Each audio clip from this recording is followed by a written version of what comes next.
દર્શક મિત્રો, આપ જોઈ રહ્યા છો એને ન્યૂઝ છું એન્કર અર્પિતા પટેલ। હવે જોઈએ અગત્યના સમાચાર। ગીર સોમનાથ જિલ્લા વહીવટીતંત્ર દ્વારા ચોમાસા પૂર્વે ઝીણવટપૂર્વકનું આયોજન હાથ ધરાયું।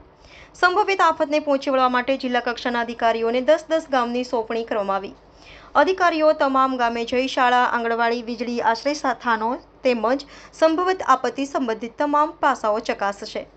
ગીર સોમનાથ જિલ્લામાં પ્રી મોન્સૂન તૈયારીના ભાગરૂપે તારીખ 13/5/2024ના રોજ ગીર સોમનાથ જિલ્લાના કલેક્ટર શ્રી દિગ્વિજયસિંહ ડી જાડેજાના અધ્યક્ષસ્થાને યોજાયેલ પ્રી મોન્સૂન બેઠકમાં જિલ્લા કક્ષાના તમામ અધિકારીઓ સંબંધિત વિભાગો સાથે બેઠકમાં કલેક્ટર, જિલ્લા વિકાસ અધિકારી અને નિવાસી અધિક કલેક્ટરી દ્વારા જરૂરી સૂચનાઓ માર્ગદર્શન આપવામાં આવ્યું હતું।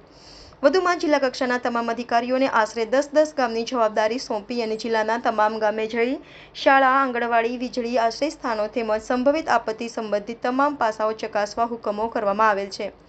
આમ ગીર સોમનાથ જિલ્લા વહીવટીતંત્ર દ્વારા સંભવિત આફતને પહોંચી વળવા માટે ચોમાસા પૂર્વે ઝીણવટપૂર્વકનું આયોજન હાથ ધરવામાં આવ્યું છે। NN news Gir Somnath. દર્શક મિત્રો, તમારી આસપાસ બની રહેલી અવનવી ઘટનાઓ વિશે જાણવા માટે NN ન્યૂઝને લાઇક કરો, શેર કરો, સબસ્ક્રાઇબ કરો અને બેલ આઇકન પ્રેસ કરો, જેથી આપને નોટિફિકેશન્સ મળતી રહે।